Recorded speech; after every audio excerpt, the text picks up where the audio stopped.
this. Then I'm going to ask you to show me 3 slides. I'm going to randomly ask you a slide. You're going to bring those up and show them to me. And that way I can grade your paper from there. And then we'll talk about it. So you'll sign your name on that. It'll be wonderful. Because, you know, I'm kind of like the idea that I think you need to be rewarded for the work that you've done. Okay? And I get tired, and I'm sure that all the rest of you do, of always teachers waiting because there's always somebody that's behind. There's always somebody that's behind. I'm tired of doing that. The way that I have this that's going to work is that today, and I would imagine I'll be able to, I'll get to finish World War I with you. Okay? So we'll be able to move on to something else. Tomorrow, I will bring in the group that's now the next group that's finished. Okay? I'll teach them what I teach you today. You guys will get to do something different. You'll either get to work on another subject, or, you know, I don't know, we might even get risk boards out and you can play risk or something. Whatever you need to do, I just think you need to get more rewarded for your pain. If they're not finished tomorrow, they'll have to watch my lecture because I'm not going to do it a third time. Okay? Life's going to go on, life's going to go faster. Even if we have to constantly do these little seminars, you know, this is what Dr. or Mr. Rollins had talked about. The idea that if certain kids were at certain levels, we would work with them. Okay, well, you're where you need to be. Okay? What? Well, you're where you're supposed to be. They're behind. You're where you're supposed to be. Okay?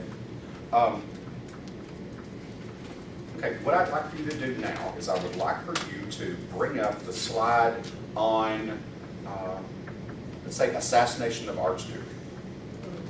So if you'll bring that one up. Okay. One of the things I'm looking for also is that, like your titles, you know, you need to capitalize them, that sort of thing. You know, we still use Archduke. Okay. Okay, good. So you all did that one. Now pull up the slide on, let's see, new technology. Did everyone sign this? Everybody got it? Yeah, that's it. Good. Thank you, guys.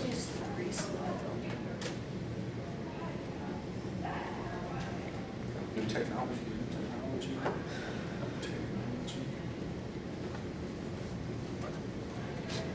Okay, good. And bring up the one on Wilson's 14 points.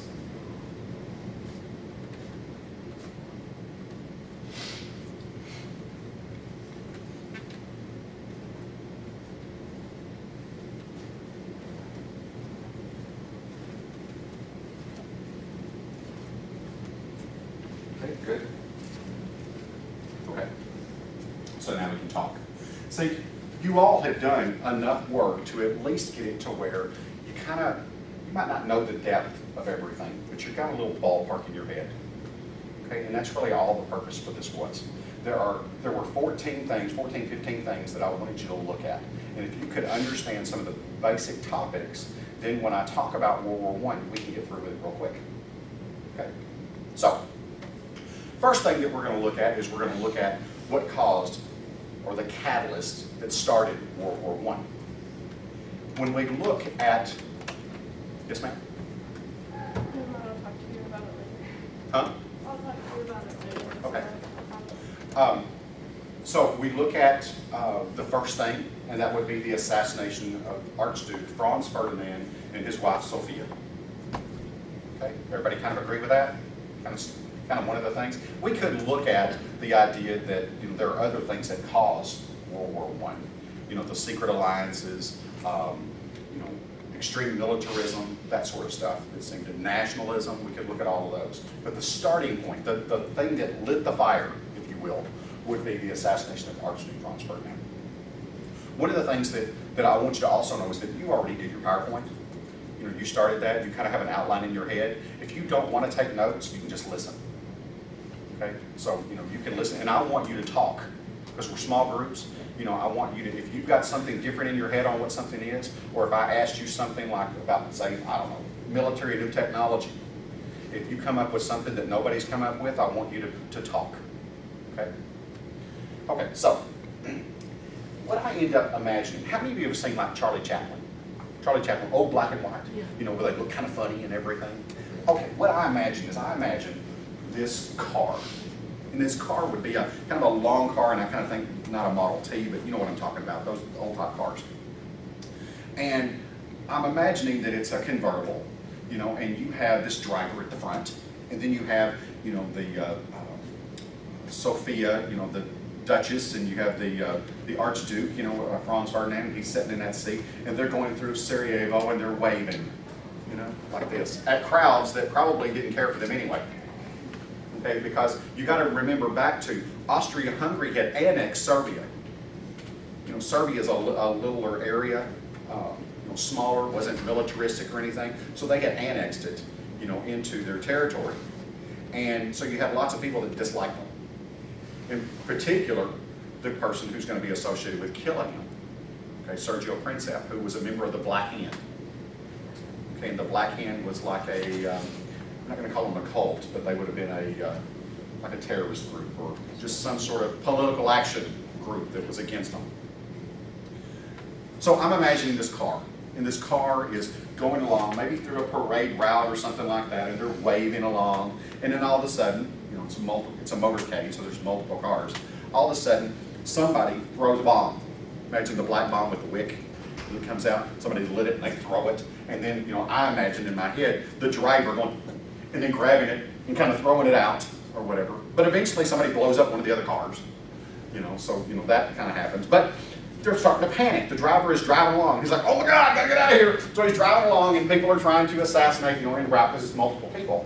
And they get to a point, and they're like, oh my gosh, I'm down an alley. I can't turn around.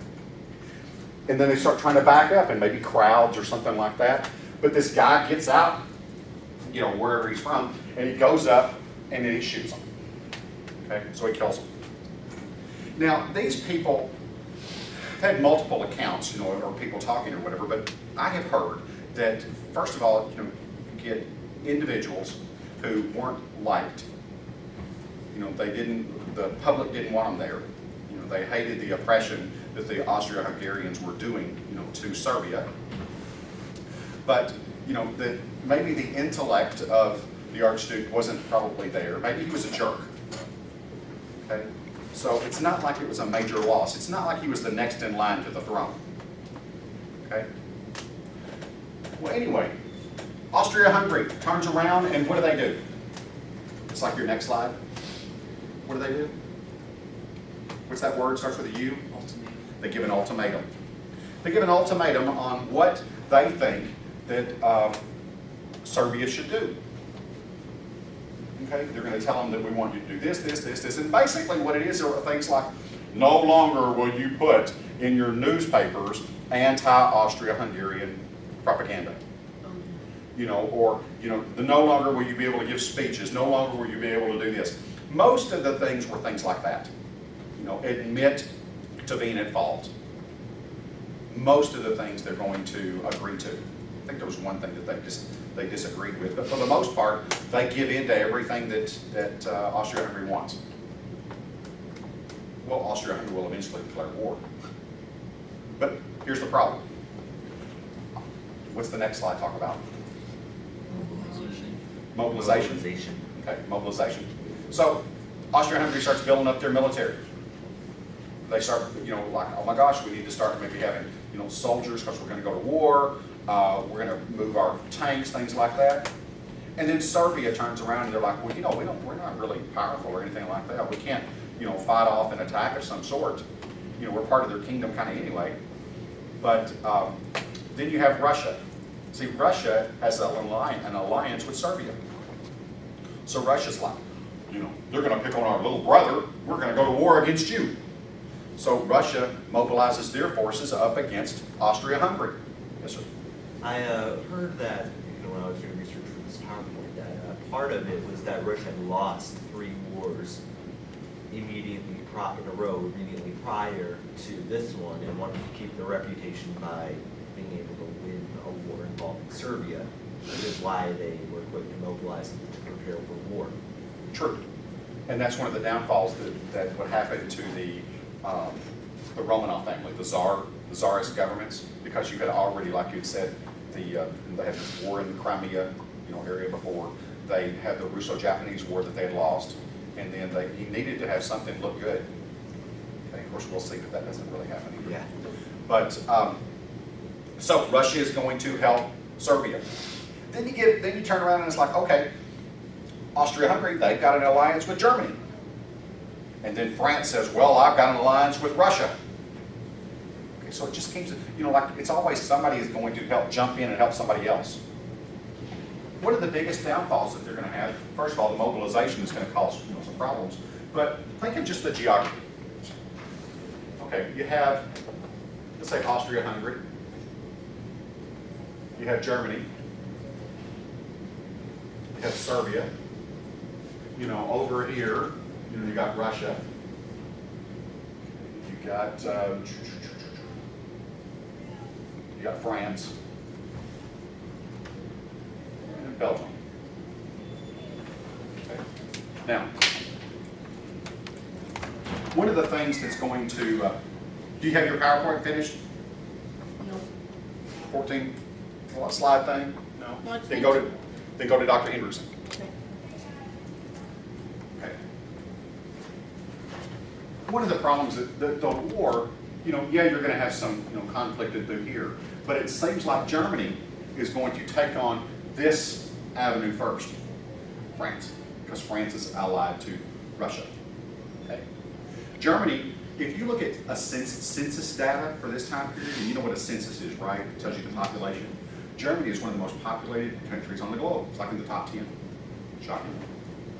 And Germany is going to go to war with France. But you have little Belgium. Belgium's right there, and Belgium wants to stay neutral. But if you know the geography of this area, you would know that the border between France and Germany, first of all, you have a large forest, but you also have mountains. So they want to go through Belgium. And Belgium says, no, you cannot use our access.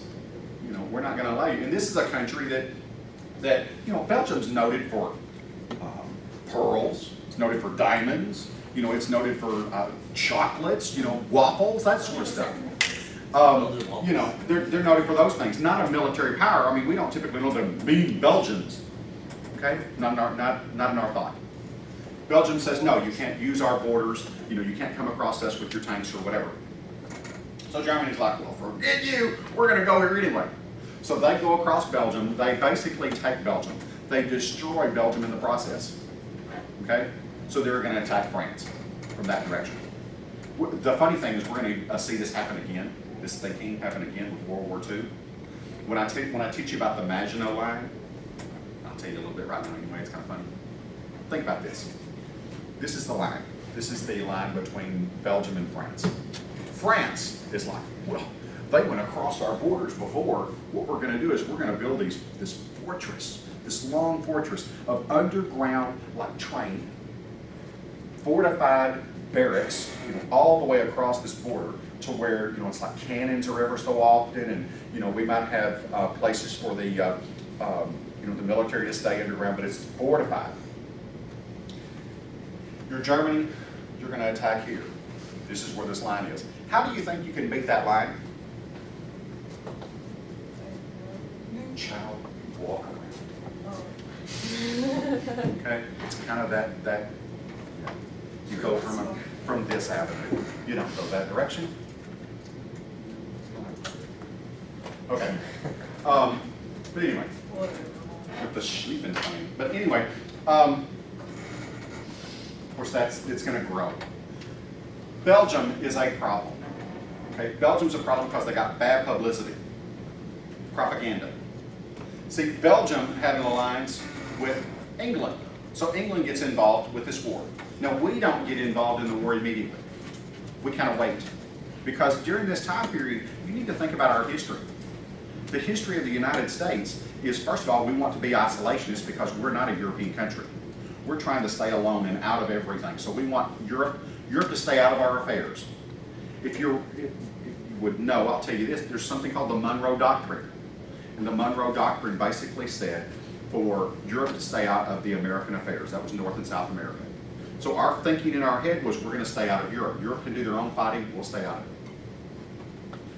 the president that we had during this time period is who? Woodrow Wilson, very good. Woodrow Wilson is our president. Now, Woodrow Wilson is an interesting guy.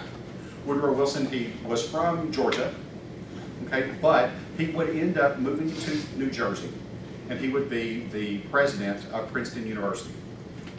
Huge intellectual, smart guy.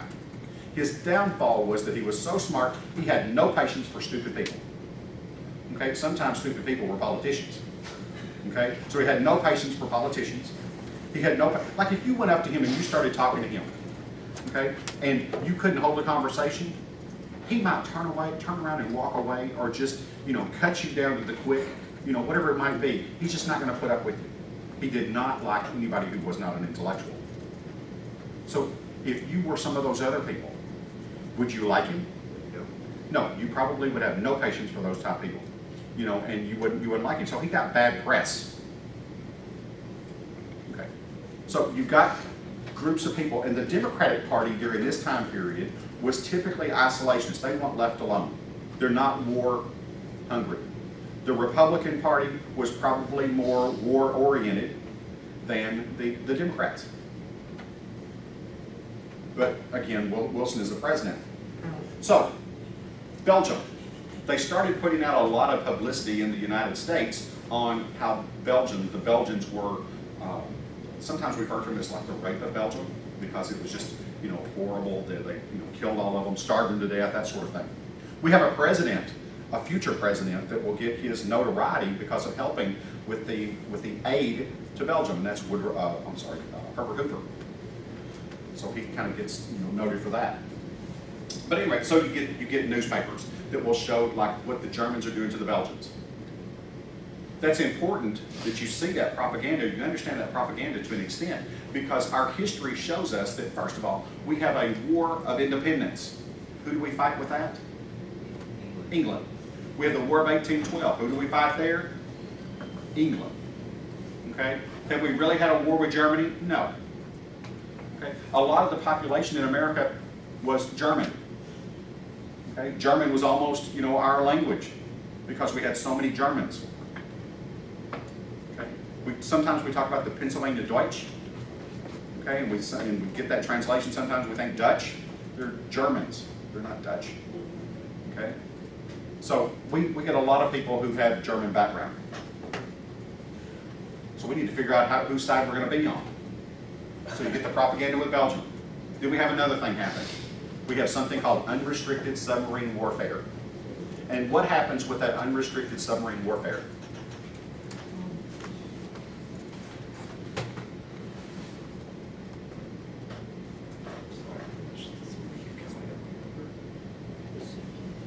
We have the sinking of the Lusitania.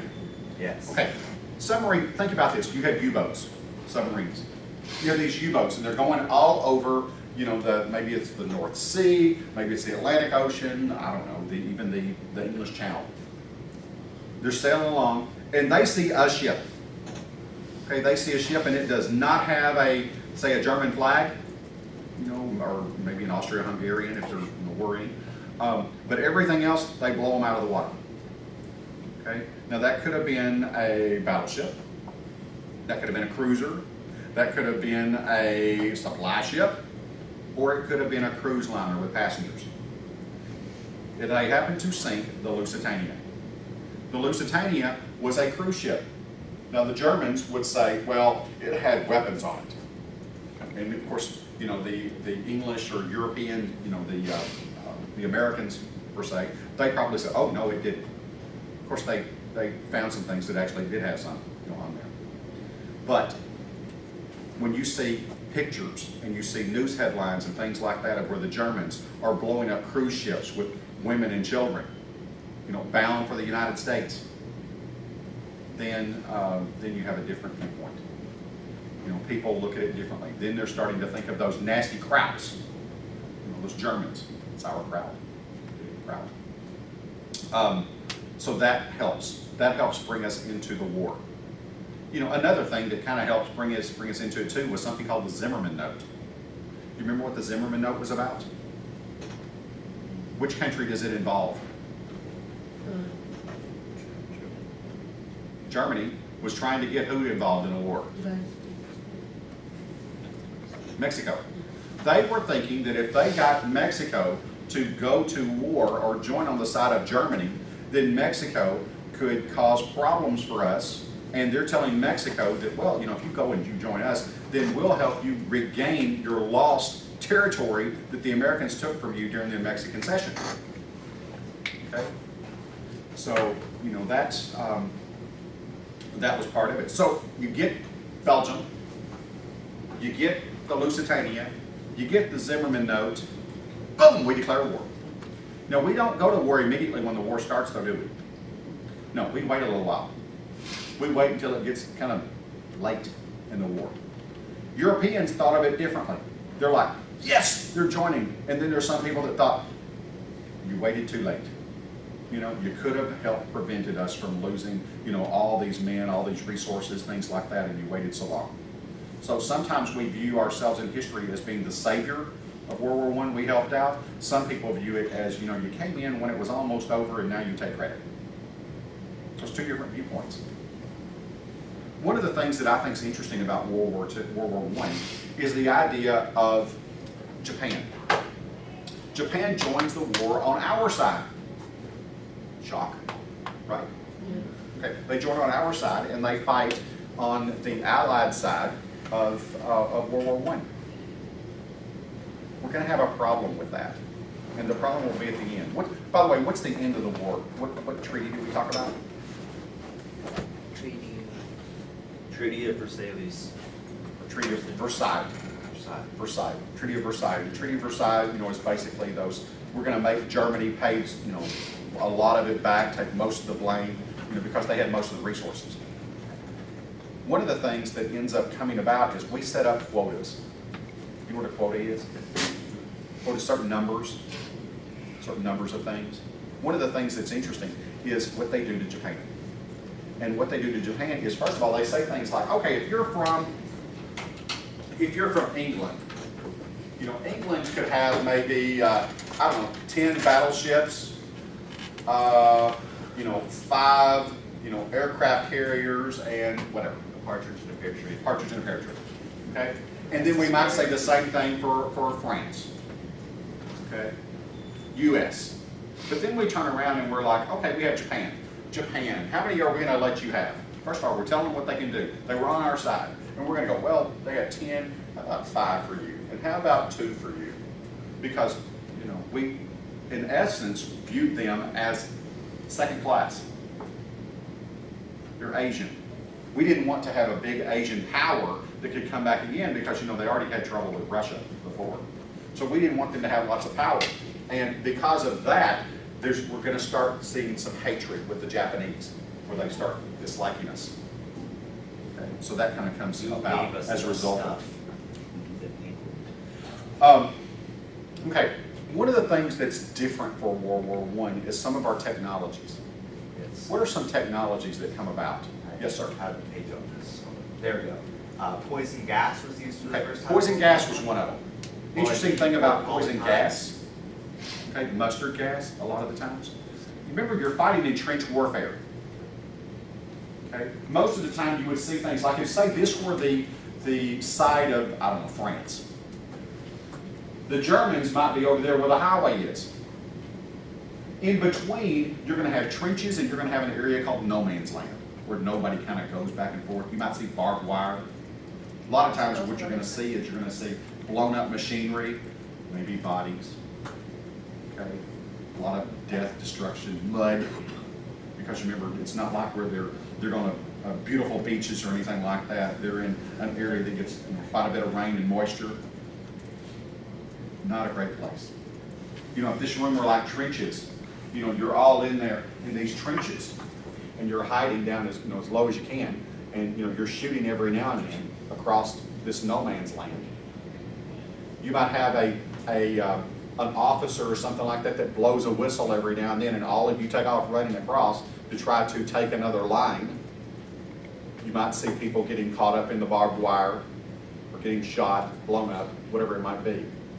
But then here's another thing. We have this newer invention called mustard gas. So somebody, you know, lobs mustard gas, you know, into an area, And they learned how to put masks on. You've seen those masks, you know, with the eyes and then the long thing that kind of comes down. But this mustard gas was interesting because it really like creeped along the ground. Okay? It didn't dissipate as much as you'd think. It like creeped along the ground. So in the trenches, it just really flourished. Okay? And if you breathed it, your lungs turned to mush. And you literally drowned on your own body fluids. Okay? So that's where we're going to get things like chemotherapy. Actually, that comes about because of mustard gas. So that's one of the newer inventions. Yeah, it burned your skin too. It would burn your skin. But you got to think about how the poor people that lived in those trenches. First of all, you know, you got sick at your stomach, you threw up in a trench. You're with that trench. If you had to go to the bathroom and you couldn't get someplace, you might have went right there. There might be rats that are going, you know, in and out because of, you know, just people in general being around and they got things to eat, so you got rats everywhere. You've got mud, you've got feet that are literally rotting because they've got so much, you know, moisture, you know, on their feet, so their feet are turning just horrible. It was not a beautiful war. It was not pretty in the least. And then you don't see lots of movement. There's not lots of territorial movement. It was just a constant, you know, blowing up of buildings and that kind of stuff. It was just, wasn't that fun? What are some other inventions? Okay. Something that I actually did not know before I researched this. Pilotless drones were invented during World War I, but they were very imprecise and for the most part when unused. So kind of a rocket sort of thing? Yeah, Yeah. homing drones. That's Basically, yeah, I saw a couple of pictures of them. It's cool that they were invented earlier than I thought they were, but Well, during World War II, like the V-1 rockets Yeah. or whatever, Yeah, you know, those flying over to London, you couldn't stop them. You know, you just kind of heard them, you know, coming. The they were whiz. unused because of how imprecise they were during World War I. And also tanks, which is kind of Tanks were. Anything else? Yes, sir. Flamethrowers. Flamethrowers? Anything else? Aircraft carriers or airplanes? Tracer Um, bullets. What? Tracer bullets. Tracer bullets. They had Zeppelins, you know, those hot air balloons that they used. And of course, we see how they perfect those over World War II. So we had those newer inventions. Tell me some of the names of battles.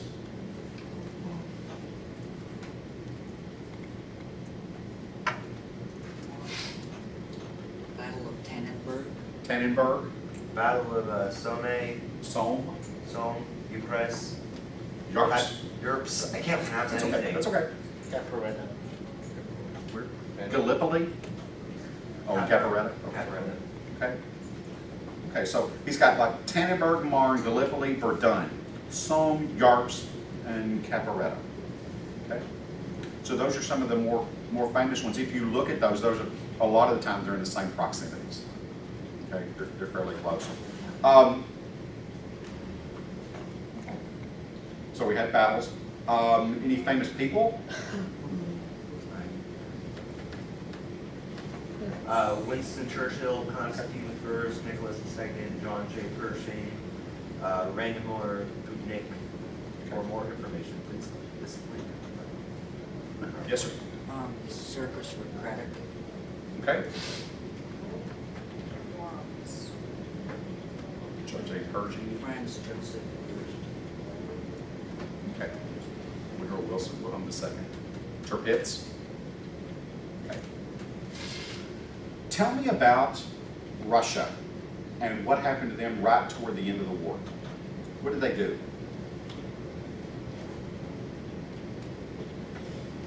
What's that? The topic. Treaty of Brest-Litovsk. The Treaty of Brest-Litovsk. Now tell me what happened. The treaty ended Russia's participation in World War II, and threats were made to Two or those who one? refused to sign. World War I, sorry. Yep. What happens is that Russia can't afford it. Okay, Russia's having internal problems. You know, the government is actually about to completely break away and form communism. Okay, so they're going to do away with Nicholas II and the czars because of all the problems that have been happening. You know, you mentioned earlier about the various conflicts that occurred, all under like his reign. You know, and he gets blamed for it. And then he turns around, and because of the economy being so bad, then he takes it out on the people, and you tax them more. it just didn't work out real well. You know, when we talk about communism and how bad communism is, communism, I mean, it was bad under Tsar Nicholas II. It wasn't necessarily better. You know, you just had an aristocracy of people, you know, the hierarchy, the royal highnesses and that sort of stuff, you know, and then the regular people. When the Soviet Union comes into play, it's just like everybody's regular people. They really do away with that upper crust. Okay, anything else that we need to mention? Wilson's 14 points. Woodrow Wilson, interesting guy. He comes up with Wilson's 14 points. And Wilson's 14 points is basically a plan to make sure that a war like this never happens again. Now I want you to think about the Democratic and Republican parties of today. And I want you to look back or think back to them. Do you think that him being a Democratic president and the idea that, you know, a large amount of the House and Senate ended up being Republican? If he went along and he said, I've got this great plan and I'm going to go to Europe and I'm going to talk about Wilson's 14 points. And oh, you know, you're a main ranking Republican and I'm not going to have a thing to do with you, but I'm going to go do my thing. So he goes to Europe and he talks and he tells all about Wilson's 14 points, about creating the League of Nations, that sort of stuff. And then he comes back home and Congress is supposed to vote on Wilson's 14 points. Remember, they're a different political party. Do you think they pass it? Nope. Nope, they do not pass it. So Wilson goes around and he tries to get support for his Wilson's 14 points. And he had just married a new woman, Edith Bowling Galt. Okay, he married her not long ago or whatever. And he ends up going to Alaska. And he ends up talking while he's on a kind of a campaign, if you will, up there about Wilson's 14 points. And he ends up having a stroke. So he comes back, you know, he doesn't die from it. And there are people who believe that she ran the government for a while or she ran the executive branch for a while, you know, and she would say what he said and what he wanted. Who knows? One of the things that occurred because of this, one of the things, was to make sure that we had that presidential succession down after that. You know, what happens if a president is incapacitated? What happens if he's president, you know, and he goes to get his tooth pulled and they pull out, you know, some nerve in his head that makes him a vegetable? But he's alive. Is he still president or do we give it to somebody else? Well, you know, you give it to somebody else. Vice president comes into place. So we have that kind of after that. We set up one of those amendments for that. Do you have any questions on World War I? World War I is going to cause World War II. The issue being with things like, say at the end, this area through here, we have a river that goes through. It's called the Rhine River. Okay, it starts in the Netherlands, comes down through. And this Rhineland region is also the industrial area. Okay, you have lots of industry. The wealth seemed to come from this particular area along the river. So France comes in and they, you know, they occupy this area. They occupy the Rhineland. Make sure that there's no, you know, influence that would maybe be against France. Okay, they disband any sort of air force. They disband, you know, the Navy, all that other stuff. You can't have a military. Of course, we're going to see where Germany starts taking advantage of some of those things. Germany starts saying, well, we need this and we need that. Well, nobody wants to go to war. So they're like, oh, okay, we'll do this. One of the things that I think is an interesting point that nobody ever points out in history. See this zone right here? This militarized zone that France is going to send troops in? What troops do they send? It's an interesting thing. They send their African Corps in. Kind of as a kind of slam in your face. Okay, and you're thinking African Corps. They send people who are of African descent. Okay, so you get like black French soldiers that happen to be here. Well, the black French soldiers that happen to be here might come in contact with, I don't know, a German woman. Okay, and whether they marry or whether they don't. Occasionally, there's a child that comes up that is half black, half German. Okay. Now, thinking ahead, you know, to the next decade, into the 30s, this zone here, Germany eventually says, all right, I want you, all of you French to leave. So the French end up getting out. The children are still here, some of the remnants, if you will, of that occupation. some of the first things that Hitler does when he starts getting rid of, we seem to always have the Jewish population in mind, the Holocaust. Some of the first things that he does is making Germany more Aryan. And one of those would be to get rid of people that he deemed as being lesser than. And that's some of the first people he got rid of, was the children of African descent. And that's what he does. He gets rid of those. He gets rid of anybody who is handicapped, because that's a drain on society. So he goes into nursing homes and things like that. We're going to talk about a lot of that stuff. Where he goes into nursing homes, where he goes into kindergartens, because kindergarten started with Germans. Goes in and they give you some sort of test, okay, and they might give you a plus sign or a negative sign. If there's like a negative sign, mama thinks you're getting the shots from whatever, and they give you something that causes you to die. Okay? So they end up purifying their race. We always just think it's the Jews. What he did to the German population is, just regular Germans, full-blooded Germans, just as bad. Okay? We'll talk about all those things. You have any questions on anything?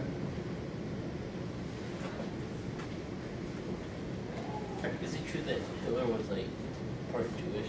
Yes. Yeah. Hitler, he was a corporal during World War I. Nothing really happens too much with World War I. Afterward, in the 20s, he ends up going to prison because of the beer hall, and writes a book called Mein Kampf. And then he'll get a little notoriety from that, and then we see how he rises to power. But he rises to power because of one thing. Germany was war-ravaged, okay? Meaning that, there was no economy. Nobody could buy hardly anything. And then you turn around and, like in our 1920s, what do we call our 1920s in America? Roaring 20s, because it was great. The economy was great. Everybody was, free of alcohol, but then everybody drank. But, everything was great. Everybody bought on the credit. Europe, on the other hand, those countries that were involved in World War I were devastated. So they really started their depression early. So when somebody comes along and says, well, the reason why you don't have what you have or need is because of, Jewish history or something like that. They're the cause. Then you start believing. Because the kids who were growing up during, and probably would have fought in World War II, they were youth during this time period. Okay? So afterward, when you start hearing this in your head that the reason you are the way you are is because of this, then they're brainwashed. It's kind of the way it is, and it's a huge population of people. Huge. Not as much after World War II, but still a lot. What time is it? We have 10 minutes. About time? Y'all ready? Okay. See you tomorrow.